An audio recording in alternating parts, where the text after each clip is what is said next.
36 দিনের আন্দোলন দেখেন কিভাবে আল্লাহ রাষ্ট্র ক্ষমতা একদম কেড়ে ছিনিয়ে নিয়ে একদম ধ্বংসের অতল গহ্বরে নিক্ষেপ করে দিলেন। আল্লাহ বলেছে আমি রাষ্ট্র ক্ষমতা ছিনিয়ে নেই, তাহলে আসল ক্ষমতা কার কাছে ছিল? আল্লাহর কাছে ছিল। আর শেখ হাসিনার কাছে ক্ষমতা ছিল অস্থায়ী, এখন যে এসেছে তার কাছেও অস্থায়ী, 50 বছর পর যে আসবে তার কাছেও অস্থায়ী, 1000 বছর পূর্বে যে এসেছিল তার কাছেও অস্থায়ী, কিয়ামত পর্যন্ত যারা আসবে তাদের কাছেও অস্থায়ী। তাহলে স্থায়ী ক্ষমতার মালিক কে? আল্লাহ। এখন আল্লাহ এই পুরো পৃথিবী পরিচালনা করেন নিপুণ নিখুঁত মানদণ্ডে। আল্লাহ মানুষকে চ্যালেঞ্জ করেছেন যে তোমরা আসমানের দিকে তাকাও, তোমরা কি আসমানে কোনো ত্রুটি দেখতে পাও আমার সৃষ্টিতে? আপনি নিজেকে নিয়ে গবেষণা করেন যে আপনার সৃষ্টিতে আল্লাহর কোনো ত্রুটি আছে কিনা। নাক, হাত, পা, চোখ, মুখ এভাবে না রেখে অন্যভাবে রাখলে ভালো হতো। তো এই পুরো পৃথিবী আল্লাহ নিখুঁত নিপুণ মানদণ্ডে চালান। সূর্যের যেভাবে ওঠার কথা, চন্দ্রের যেভাবে ডুবার কথা, ফেরেশতাদের যেভাবে যান কবজ করার কথা, ফেরেশতাদের যেভাবে যান দেওয়ার কথা, নতুন বাচ্চা জন্মদানের কথা, যেখানে বৃষ্টি বর্ষণের কথা, যা যেভাবে আছে সেভাবে অত্যন্ত নিপুণ এবং নিখুঁতভাবে ন্যায়ের সাথে সত্যবাদিতার সাথে পরিচালিত হয়। তাহলে আল্লাহ তার ক্ষমতা ব্যবহার করেন ন্যায়পরায়ণতার সাথে। এই জন্য আল্লাহ সবসময় নিজেকে কি বলেছেন কোরআনে দেখবেন, আল্লাহ সবসময় নিজেকে বলেছে আজিজুন হাকিম, আমি মহাপরাক্রমশালী তবে প্রজ্ঞাময়। দুইটা একসাথে লাগানোর কারণ কি? আল্লাহ যদি বলতেন আমি শুধু মহাপরাক্রমশালী, তাহলে যাকে যা ইচ্ছা তখন তাকে তাই করে দিতাম। কিন্তু আমার ক্ষমতা আছে, কিন্তু আমি হাকিম প্রজ্ঞাময়, এই জন্য যা করি ন্যায়ের সাথে করি, যা করি সত্যবাদিতার সাথে করি। তো এখন আপনি ইসলামের নামে, আল্লাহর নামে, আল্লাহর রাষ্ট্র ক্ষমতার অংশ আল্লাহর দয়ায় নিবেন, আল্লাহ আপনাকে দিবে রাষ্ট্র ক্ষমতা। কেননা স্থায়ী ক্ষমতার মালিক আল্লাহ। ইসলামের নামে নিবেন, আল্লাহর নামে নিবেন, আল্লাহ আপনাকে রাষ্ট্র ক্ষমতা দিবে। তো যেই আল্লাহ তার ক্ষমতা প্রয়োগ করতেছেন সত্যবাদিতার সাথে, ন্যায়পরায়ণতার সাথে, ওই দুটো গুণ যদি আপনার সাথে ম্যাচ না করে, খাপ না খায়, তাহলে আপনি আল্লাহর দয়ায় কোনোদিন আল্লাহর প্রদত্ত ক্ষমতা পাবেন না। এই জন্য আপনি যত মসজিদে যান, মাদ্রাসায় যান, ইসলামী দলে যান, ইসলামী সংগঠনে যান, যত বিভেদ আছে, যত গন্ডগোল আছে, হানাফি কি, আহলে হাদিস কি, যত মত পার্থক্য আছে, এই মত পার্থক্যগুলোর মূলে মাসালা মাসাইল এবং আকীদার যতটা না ভূমিকা আছে। ধরেন দেওবন্দীদের সবার আকীদা এক, তারপরও শত শত দলে বিভক্ত হয়ে আছে, এক মাদ্রাসা ভেঙে আর এক মাদ্রাসা তৈরি হয়েছে। আহলে হাদিসদের সবার আকীদা এক, তারপরে এক মাদ্রাসা ভেঙে আর এক মাদ্রাসা হয়েছে, এক দল ভেঙে আর এক দল হয়েছে। এই যে আকীদা এবং মাসালা এক হওয়ার পরও যে বিভেদগুলো, এই বিভেদগুলোর মধ্যে ঢুকেন, এই প্রত্যেকটা বিভেদের মধ্যে কারণ আপনি আকীদা মাসালা পাবেন না, কারণ হচ্ছে অন্যায়পরায়ণতা এবং মিথ্যা। হয় যিনি দলের নেতা আমির তিনি অন্যায়পরায়ণ অথবা মিথ্যার আশ্রয় নিয়েছেন, অথবা যারা কর্মী মামুর তার অধীনস্থ তারা অন্যায়পরায়ণ মিথ্যার আশ্রয় নিয়েছে, মানুষের হক যথাযোগ্যভাবে বুঝিয়ে দিতে পারেনি, দায়িত্ব পালনে ন্যায় পরায়ণতা রক্ষা করতে পারেনি। তাহলে আমরা আমাদের এই ছোট ছোট প্রতিষ্ঠানে, ছোট ছোট গণ্ডির মধ্যে আমি ন্যায়ভাবে শাসন করতে পারছি না, সত্যবাদিতার সাথে শাসন করতে পারছি না, তাহলে আল্লাহ কিভাবে আমাকে বিশাল রাষ্ট্রের দায়িত্ব দিবেন? এটা অসম্ভব। এই জন্য আলহামদুলিল্লাহ, মাশাআল্লাহ, আপনাদের মধ্যে সঠিক আকীদা আছে, আমল আছে। কিন্তু মুসলমানেরা যদি চায় যে তাদের রাষ্ট্র ক্ষমতা প্রয়োজন, তাহলে তাদেরকে এই দুইটা জিনিসের প্রতি ফোকাস করতে হবে। আপনি ন্যায়পরায়ণতাকে কখনোই এত হালকাভাবে নিয়েন না, কখনোই না। আপনি মনে করছেন না আমি তো ন্যায়পরায়ণ, আপনি আপনার স্ত্রীর সাথে ন্যায়পরায়ণ কিনা এই বিচারে কিয়ামতের মাঠে ফেসে যাবেন। বাদ দিলাম রাষ্ট্রের কথা, দোকানপাটের কথা, আপনার স্ত্রীর ন্যায্য পাওনা আপনি বুঝিয়ে দিয়েছেন কিনা সঠিকভাবে, এই বিচারে কিয়ামতের মাঠে ফেসে যাবেন। আপনি জানেন বড় বড় আলেম ওলামারা বিবাহ অনেকেই করেননি, কেন করেনি? এই ভয়ে করেনি যে তার স্ত্রীর হক, ন্যায্য হক সে বুঝিয়ে দিতে পারবে কিনা। মানুষের হক খুবই কঠিন, ন্যায়পরায়ণতা প্রতিষ্ঠা করা খুবই কঠিন জিনিস।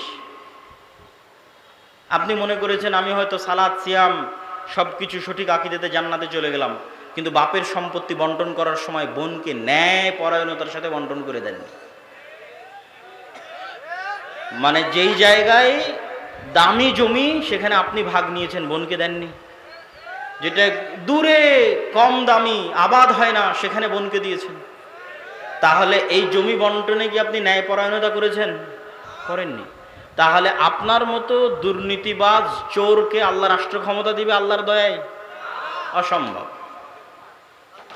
আল্লাহর দয়ায় রাষ্ট্র ক্ষমতা পাবেন না। জোর করে মারামারি করে রাষ্ট্র ক্ষমতা সেটা ভিন্ন জিনিস। আমরা আলোচনা করছি ইসলাম রাষ্ট্র ক্ষমতায় যাবে কার দয়ায়? আল্লাহর দয়ায়। তো আল্লাহর দয়ায় ইসলাম যদি রাষ্ট্র ক্ষমতা যায়, তো মুসলমানদেরকে কি হতে হবে? মুখে বলতে হবে সত্য, কাজে হতে হবে ন্যায়পরায়ণ। পরিবারে, সমাজে, প্রতিষ্ঠানে, রাষ্ট্রে। এমনি দেশ চেঞ্জ হয়ে যাবে। একদিনে দেশ পরিবর্তন হওয়া সম্ভব, একদিনে। যারা রাষ্ট্র ক্ষমতায় আসে এরা অল্প সময়ের জন্য আসে, আর স্থায়ী থাকে কারা? ওই যে পুলিশ হাসিনার আমলে ছিল এখনো আছে, যে আর্মি হাসিনার আমলে ছিল সে এখনো আছে, সচিবালয়ে যে সচিব ডিসি ওসি হাসিনার আমলে ছিল বদলি হতে পারে, কিন্তু ওরাই আছে। এরা হচ্ছে রিটায়ার্ড না হওয়া পর্যন্ত এরা থাকবে। তাহলে আসল ক্ষমতা কাদের হাতে? ওদের হাতে না, আসল ক্ষমতা ওদের হাতে। তাহলে এই যে ওসি ডিসি এসপি সচিব, এদের যদি ন্যূনতম মেরুদণ্ড সোজা হয় আর বলে যে আমরা অন্যায় করব না এবং সত্য বলবো, তো ক্ষমতায় যেই আসুক দেশ ভালো চলবে না মন্দ চলবে? ভালো চলবে। কিন্তু তাদের সেই শক্ত মেরুদণ্ড নাই। আমরা ওই শক্ত মেরুদণ্ডওয়ালা প্রজন্ম তৈরি করতে পারিনি। সবাই টাকার কাছে বিক্রি, অর্থের কাছে বিক্রি, অথচ তারা সবাই দাবি করে সে অনেক বড় হাজি, অনেক বড় নামাজি, অনেক বড় দানবীর, বড় বড় জালসার প্রধান অতিথি, বড় বড় জালসার বিশেষ অতিথি। এগুলো ইসলাম নয়। আপনাকে সত্যবাদী এবং ন্যায়পরায়ণ হতে হবে যদি আপনি মুসলমানদের সম্মান রক্ষা করতে চান, ইসলামের সম্মান রক্ষা করতে চান। আর সত্যবাদিতা এবং ন্যায়পরায়ণতার উপর এতটা গুরুত্ব আমি কেন দিচ্ছি এখনকার ইদানিং বক্তব্যে, এত সমালোচনার পরেও? ওয়াতাম্মাত কালিমাতু রাব্বিকা সিদকাও ওয়া আদলা। আল্লাহ সুবহানাহু তাআলা কোরআন মাজিদে বলেন, আপনার প্রতিপালক আল্লাহ সুবহানাহু তাআলার সকল আদেশ সমাপ্ত হয়েছে সত্যবাদিতার উপরে, ন্যায়পরায়ণতার উপরে। মানে আল্লাহ যত আদেশ মানুষকে দিয়েছে প্রত্যেকটা আদেশ সত্য, প্রত্যেকটা আদেশ ন্যায়। একটা আদেশ শোনেন, আল্লাহ আদেশ দিয়েছে কি? তোমরা আল্লাহর ইবাদত করবা, শিরক করবা না। তো এবার কালেমা কি? লা ইলাহা ইল্লাল্লাহ। আল্লাহ ব্যতীত ইবাদতের যোগ্য কোনো সত্য মাবুদ নাই। মানে আল্লাহ ব্যতীত যে মাবুদগুলোর ইবাদত করা হয় এদের মধ্যে দুইটা গুণ আছে। এক, ওরা মিথ্যা, আর দুই, ওরা ইবাদতের অযোগ্য। তো যেটা ইবাদতের অযোগ্য ওটাই অন্যায় পরায়ণতা, ওটাই জুলম, আর ওটাই মিথ্যা। আর সত্য কোনটা? একমাত্র সত্যকে আল্লাহ। আর একমাত্র ইবাদতের যোগ্য ন্যায় কোনটা? আল্লাহর। রাসূলুল্লাহ সাল্লাল্লাহু আলাইহি ওয়াসাল্লাম বলছেন, তোমরা কি জানো আল্লাহর হক মানুষের উপরে কি, আর মানুষের হক আল্লাহর উপরে কি? তো আল্লাহর হক মানুষের উপর হচ্ছে যে মানুষ ন্যায়পরায়ণ হবে আল্লাহর সাথে, যে ইবাদত আল্লাহ ব্যতীত অন্য কারো করবে না। এটা আল্লাহর সাথে ন্যায়পরায়ণতা, এটা আল্লাহর সাথে সত্যবাদিতা। এরকম করে ধরে ধরে ইসলামের প্রত্যেকটা হুকুমের মধ্যে সত্য আছে, ন্যায় আছে। সম্মানিত উপস্থিতি, তো আপনাকে আগে বুঝতে হবে যে ইসলামী রাষ্ট্র ব্যবস্থা মানে কি। ইসলামী রাষ্ট্র ব্যবস্থায় আপনার কি উপকার আছে, আপনার কি কল্যাণ আছে। ইসলামী রাষ্ট্র ব্যবস্থায় আপনার 6টা মৌলিক অধিকার সংরক্ষিত হবে। 5টা মৌলিক অধিকার দিয়েছে জাতিসংঘ, আর ইসলাম দিয়েছে 6টা মৌলিক অধিকার।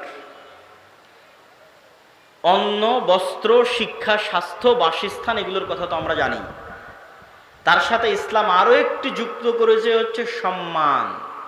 আপনার সম্মান রক্ষা করা হবে, ইসলামী রাষ্ট্রের দায়িত্ব। মানুষ যেন আপনার মানহানি করতে না পারে। ইসলামী রাষ্ট্র হয় কল্যাণমূলক রাষ্ট্র ব্যবস্থা। কল্যাণমূলক রাষ্ট্র ব্যবস্থায় সকল কিছুর জিম্মেদারি রাষ্ট্রের উপর। একজন মানুষ যদি না খেয়ে থাকে তাও দায়ী রাষ্ট্র। একজন মানুষের যদি ঘর না থাকে বসবাস করার জন্য, দায়ী রাষ্ট্র। একজন মানুষের যদি গায়ে কাপড় না থাকে, দায়ী রাষ্ট্র। এই জিম্মেদারি নেওয়া হচ্ছে ইসলামী রাষ্ট্র। সম্মানিত উপস্থিতি, তাহলে এই ধরনের ইসলামী রাষ্ট্র প্রতিষ্ঠার জন্য আমরা কি করতে পারি? আমরা কি তাহলে ভোটের রাজনীতিতে অংশগ্রহণের মাধ্যমে ইসলামী রাষ্ট্র প্রতিষ্ঠা করব? কেউ কেউ বলতে পারে হ্যাঁ, আমি তাদের সাথে দ্বিমত করছি বা তার বিরোধিতা করছি, এটা নয়। আমি যুক্তির আলোকে আপনাকে পরামর্শ দিতে চাই যে আমাদের করণীয় কি, করা উচিত কি। এক নাম্বার করণীয়, এই রকম পরিস্থিতিতে, যেই পরিস্থিতিতে আমরা আছি, দাওয়াতি কাজ। আপনি বলবেন, আপনাদের কথা শুরু হলেই বলেন দাওয়াতি কাজ। আর কত দাওয়াতি কাজ? কুনতুম খায়রা উম্মাতিন উখরিজাত লিন-নাস তা'মুরুনা বিল মা'রুফ ওয়া তানহাউনা আনিল মুনকার। এই উম্মতে যেহেতু আর কোনো নবী আসবেন না, সেহেতু প্রত্যেক যুগে মানুষকে হেদায়েত করার জন্য দাওয়াত দিবে এই উম্মতের লোকেরাই। বানু ইসরাইলে প্রতি যুগে নবী প্রেরিত হতো মানুষকে দাওয়াত দেওয়ার জন্য, আর এই উম্মতে কোনো নবী আসবে না, তো দাওয়াত দিবে এই উম্মতের লোকেরাই। এখন যদি এখানে কোনো নবী আসতেন, তাহলে তিনি কি করতেন? আগে কি দিতেন? আগে দাওয়াত দিতেন। আগে কি দিতেন? দাওয়াত দিতেন। এখন যদি বাংলাদেশে কোনো নবী প্রেরিত হতেন, তাহলে তিনি দাওয়াত দিতেন। তো যেহেতু নবী প্রেরিত হবেন না, তো দাওয়াতি কাজ অতীতেও ছিল, আজও থাকবে, ভবিষ্যতেও থাকবে। দাওয়াতি কাজে আমরা সফল নই কেন? নবীদের মতো ইখলাস, নবীদের মতো হিকমা, নবীদের মতো সবর, নবীদের মতো কৌশল, নবীদের মতো ভদ্র এবং নম্র আচরণের মাধ্যমে আমরা দাওয়াত দিতে পারিনি।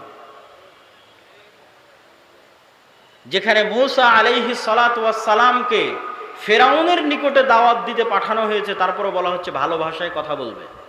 আর আমরা আমারই আর এক মুসলিম ভাইকে দাওয়াত দিতে গিয়ে বলতেছি, তুই মুশরিক, তুই বেদাতি, তুই জাহান্নামী, তুই কাফের। তো তাহলে আমাদের দাওয়াতি স্ট্র্যাটেজির মধ্যে, পদ্ধতি কৌশলের মধ্যে ত্রুটি আছে। আমরা যত ইসলামী দল সংগঠন বলেন, আলেম ওলামা বলেন, রাষ্ট্রের টপ লেভেলে যদি কেউ দাওয়াত নিয়ে গিয়ে থাকে, তাহলে নিজের স্বার্থের জন্য নিয়ে গেছে বেশিরভাগ। আমরাও নিজের স্বার্থের জন্য নিয়ে গেছি। স্বার্থ মানে কি বুঝতে পারছেন?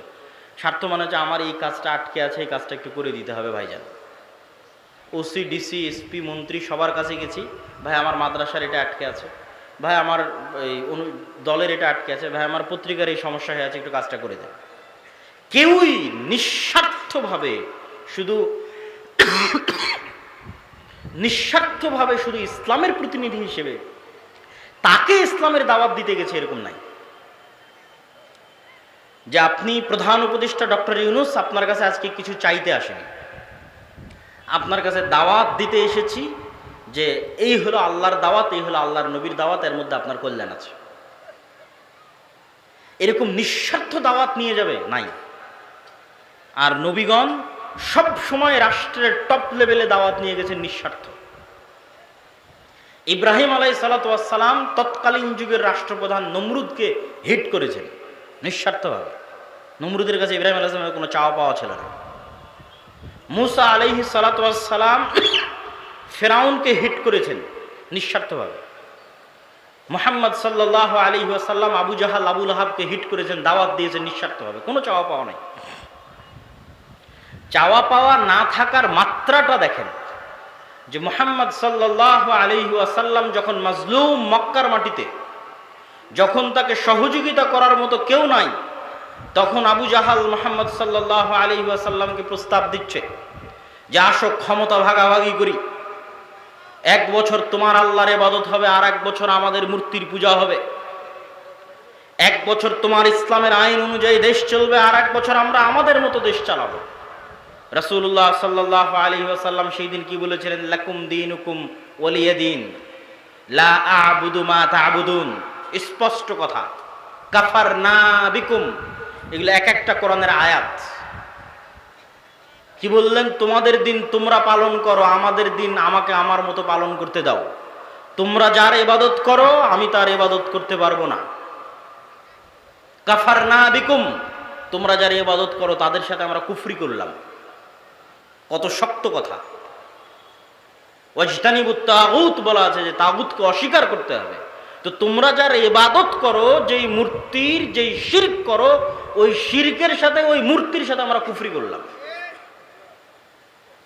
কাফার না, অস্বীকার করলাম। আপোষের তো কোনো প্রশ্নই আসে না। এরকম নিঃস্বার্থ দাওয়াত আলেম ওলামাগণ, ইসলামী দল, ইসলামী সংগঠন নিঃস্বার্থভাবে নিয়ে যাবে, এটা হয়ে ওঠেনি।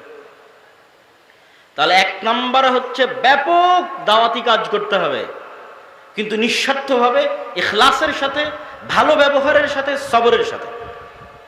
900 বছর দাওয়াত দিয়েছে নূহ আলাইহিস সালাতু ওয়াস সালাম। আমরা 16 বছরই ক্লান্ত হয়ে গেছি। দাওয়াত দিতে হবে। 2 নম্বর কাজ কি? 2 নম্বর কাজ হচ্ছে সমাজ এবং দেশের মানুষের সাথে সম্পৃক্ত থাকতে হবে। আজকে আলেম ওলামা, মসজিদ মাদ্রাসা, সমাজ বিচ্ছিন্ন, ডিসকানেক্টেড ফ্রম দ্য সোসাইটি। সমাজের সাথে তাদের কোনো কানেকশন নাই। আমাদের কাজ কি? আমরা ঘরে বসে বই লিখব, গবেষণা করব, ক্যামেরার সামনে একটা ভিডিও রেকর্ড করব, অনলাইনে কোর্স পরিচালনা করব, বিশ্ববিদ্যালয় মাদ্রাসায় টিচারি করব। সমাজ আর দেশ জান্নাতে গেল কি জাহান্নামে গেল দেখে লাভ নাই। অথচ আমাদের নবী মুহাম্মদ সাল্লাল্লাহু আলাইহি ওয়াসাল্লাম না বই লেখা জানতেন, না বই পড়া জানতেন। তাহলে আমার নবী গবেষকও ছিলেন না, আমার নবী লেখকও ছিলেন না, আর আমার নবী পিএইচডি ডিগ্রিধারীও ছিলেন না, আর আমার নবী কোনো বিশ্ববিদ্যালয় মাদ্রাসায় চাকরিও করতেন না। তাহলে তিনি আল্লাহর কাছ থেকে জ্ঞান নিয়ে, মানে কোরআন শিখে 5 ওয়াক্ত সালাত আদায় বাদে বাকি সময় মানুষের পিছনে দিতেন। কার বাড়িতে কে মরলো, কার মেয়ের বিয়ে, তো কে কষ্টে আছে, কার বাড়িতে খাবার নাই, কে ঋণগ্রস্ত আছে, মানুষের দুঃখ কষ্টের ভাগিদার এবং ভাগ বাটোয়ারার অংশীদার ছিলেন। মদিনা এবং মক্কায় বসবাসরত কোনো মানুষ মনে করবে যে আজকে সে বিপদগ্রস্ত আছে আর তার পাশে দাঁড়ানোর মতো মুহাম্মদ সাল্লাল্লাহু আলাইহি ওয়াসাল্লাম নাই, এটা অসম্ভব। তিনি সমাজের মানুষের সাথে ফুললি কানেক্টেড ছিলেন। আপনি সমাজ বিচ্ছিন্ন হয়ে কখনোই ইসলাম প্রতিষ্ঠা করতে পারবেন না। আর ইসলাম 4 দেওয়ালের মধ্যে, মসজিদের 4 দেওয়ালের মধ্যে সীমাবদ্ধ থাকার জিনিসও নয়। ইসলামকে রিপ্রেজেন্ট করতে হবে। আপনাকে ইসলামের প্রতিনিধি হিসেবে সমাজের মানুষের সাথে কানেক্টেড হতে হবে, যে ইসলাম কত সুন্দর, এই মানুষের সাথে উঠা বসা করে দেখো কত সুন্দর। এই ইসলামের প্রতিনিধি, এর সাথে কথা বলে দেখো ইসলাম কত সুন্দর।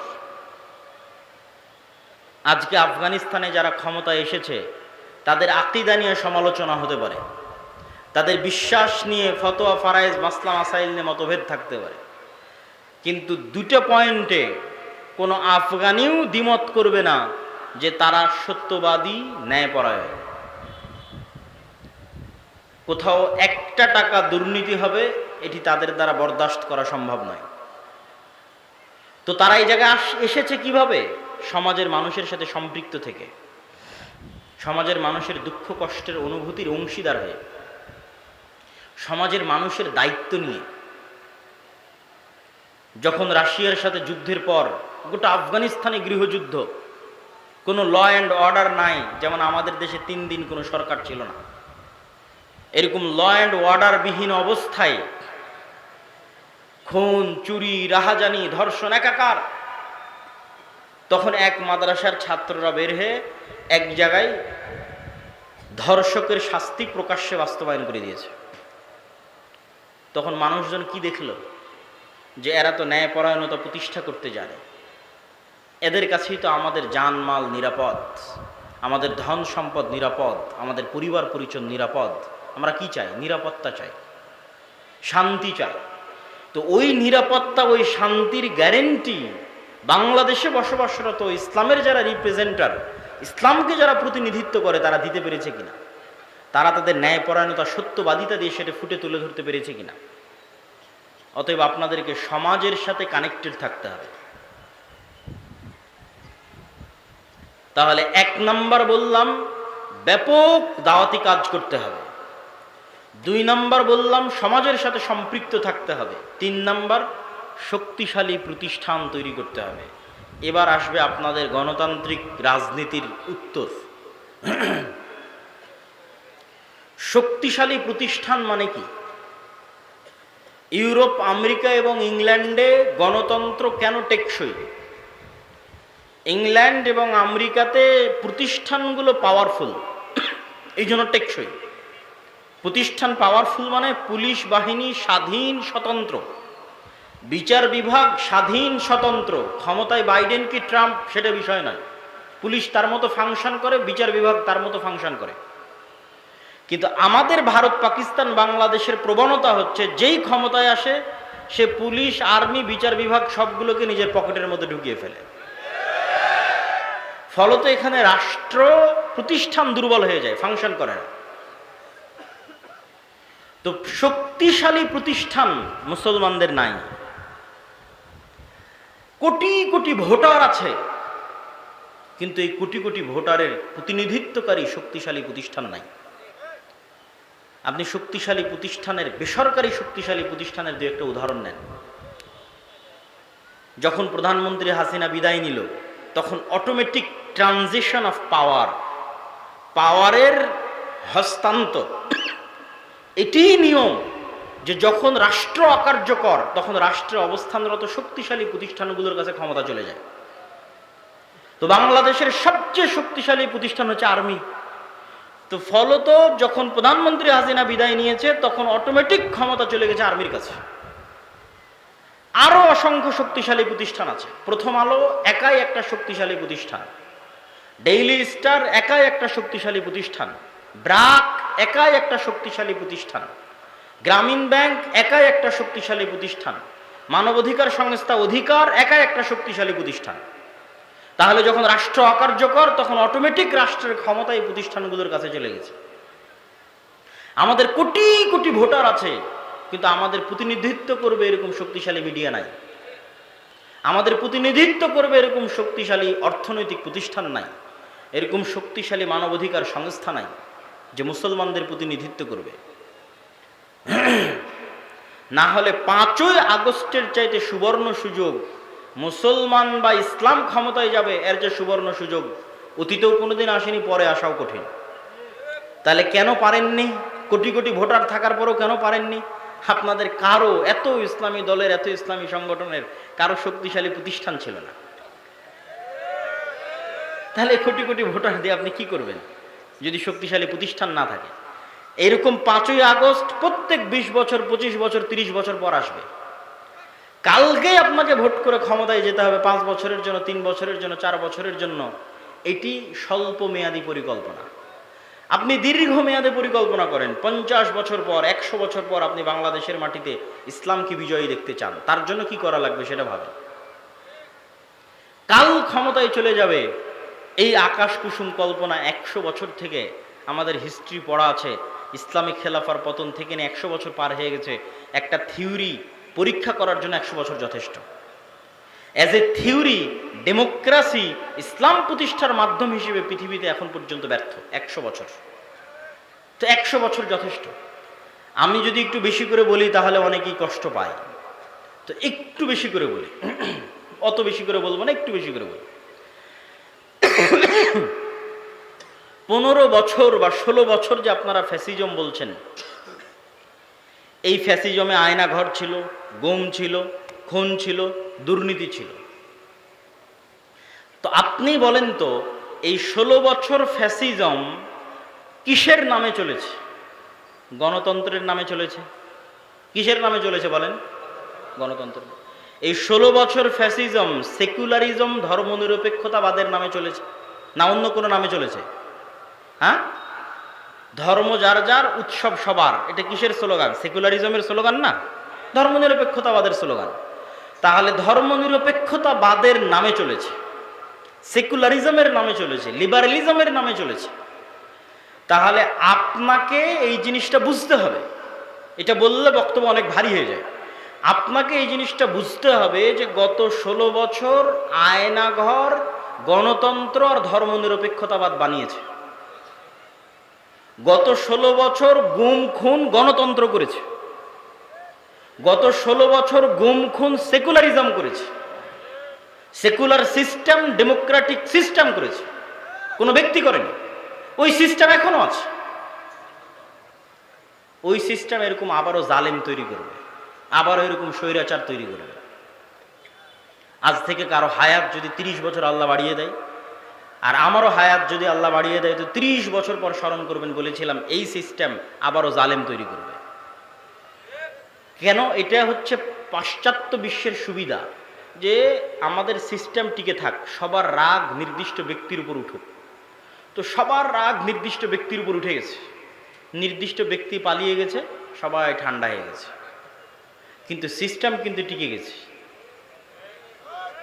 তাহলে আপনাকে বুঝতে হবে যে এই যে বৈষম্য বিরোধী ছাত্র আন্দোলনে যদি 1700 নিহত হয়ে থাকে, তাহলে 1700 জনকে হত্যা করেছে কে বলেন তো?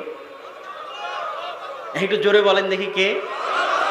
এই 1700 জনকে হত্যা করেছে গণতন্ত্র এবং ধর্মনিরপেক্ষ মতবাদ। অনেক অনেক কঠিন কথা বলে দিলাম, কিন্তু এটিই সত্য। এটা যত দ্রুত মুসলমানেরা বুঝবে, তা আপনি তাহলে কি বলছেন, তাহলে আপনি এই সিস্টেমকে অমান্য করে উপরে ফেলে দিবেন? এটা কখনোই বলিনি।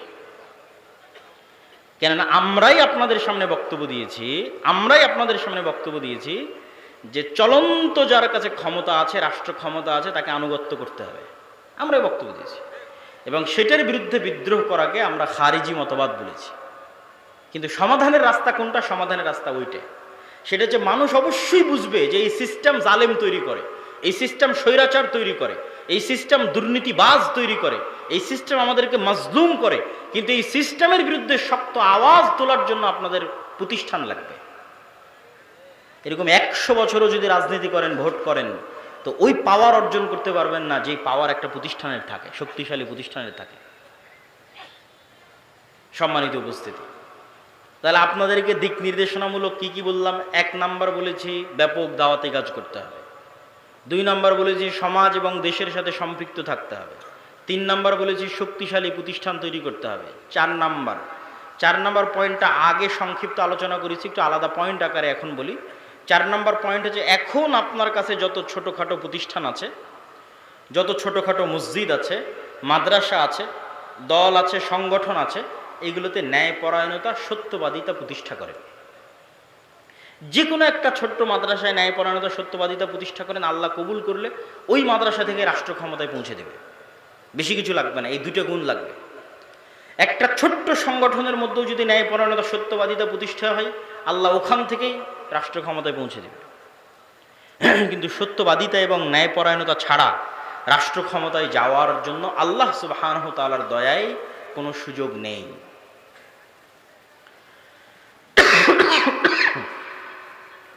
সম্মানিত উপস্থিতি, তাহলে আমরা আমাদের আলোচনার শেষের দিকে চলে আসি যে এই পরিবর্তিত পরিস্থিতিতে স্কুল, কলেজ, বিশ্ববিদ্যালয় সহ দেশব্যাপী যে দাওয়াতি কাজের পরিবেশ তৈরি হয়েছে, এই দাওয়াতি কাজের পরিবেশকে আল্লাহর পক্ষ থেকে নিয়ামত মনে করতে হবে, আল্লাহর পক্ষ থেকে দয়া মনে করতে হবে। আর এই ধরনের জালসা সম্মেলন কেন্দ্রিক দাওয়াতি কাজ থেকেও একটু বের হওয়ার চেষ্টা করতে হবে। জালসা সম্মেলন ভালো, কিন্তু জ্ঞান কেন্দ্রিক দাওয়াতি কাজ হচ্ছে টেকসই। আমার বহু বক্তব্যে আপনারা শুনেছেন, আমি বলেছি যদি জালসা করে জ্ঞান পৌঁছানো বেশি ভালো হতো, তাহলে ব্রাক শুধু জালসাই করে বেড়াতো, আর খ্রিস্টান মিশনারিরা শুধু জালসাই করতো। তারা জালসা করে না, ছোট ছোট শিক্ষা প্রতিষ্ঠান তৈরি করে জ্ঞানের যে রাস্তাগুলো, সিলেবাস কারিকুলামের যে রাস্তাগুলো, সেগুলোতে তারা অগ্রগামী, তারা সেগুলোর অন্তর্ভুক্ত হয়ে আছে। সম্মানিত উপস্থিতি, আল্লাহ সুবহানাহু ওয়া তাআলা আমাদেরকে এই যে সংক্ষিপ্ত বক্তব্য আপনাদের সামনে তুলে ধরলাম, এই সংক্ষিপ্ত বক্তব্য বুঝার এবং এই সংক্ষিপ্ত বক্তব্যের প্রতি আমল করার, এবং দেশব্যাপী, পুরো পৃথিবীব্যাপী মুসলমানদের একটা বিপ্লব তৈরি করার তৌফিক দান করুক, আল্লাহুম্মা আমিন। আমি বক্তব্য লম্বা করতে চাচ্ছি না, অল্প কথায় বের করেন। তাহলে তারা ইসলামের আসল অর্থটা বুঝতে পারেনি, এবং যে বুঝতে পারে যে ইসলামের আসল অর্থ কি, সে বলবে এগুলো গণতন্ত্র, সমাজতন্ত্র, এগুলোর দরকার নাই, রাষ্ট্র ক্ষমতা ইসলামকে যেতে দাও, শতভাগ বলবে। কেননা ইসলাম আসলে সর্বপ্রথম আপনারা যারা মাজলুম আছেন, অফিস আদালতে ঘুষ ছাড়া কাজ হয় না, টাকা ছাড়া চাকরি হয় না, বাংলাদেশের কোনো রাজনৈতিক দল এগুলো বন্ধ করতে পারবে না। গণতন্ত্র দিয়ে এগুলো বন্ধ করা সম্ভব নয়। একমাত্র ইসলামই পারবে আপনার যে ন্যায্য অধিকার আছে সেটি আপনাকে ফিরিয়ে দিতে।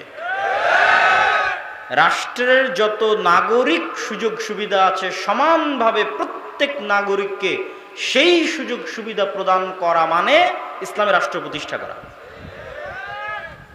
যেটি ওমর রাদিয়াল্লাহু তাআলা আনহু করেছিলেন। এটা ইসলামী রাষ্ট্রের সবচেয়ে ভালো দিক, কিন্তু সেটিকে আমাদের চোখের সামনে আনতে দেওয়া হয় না।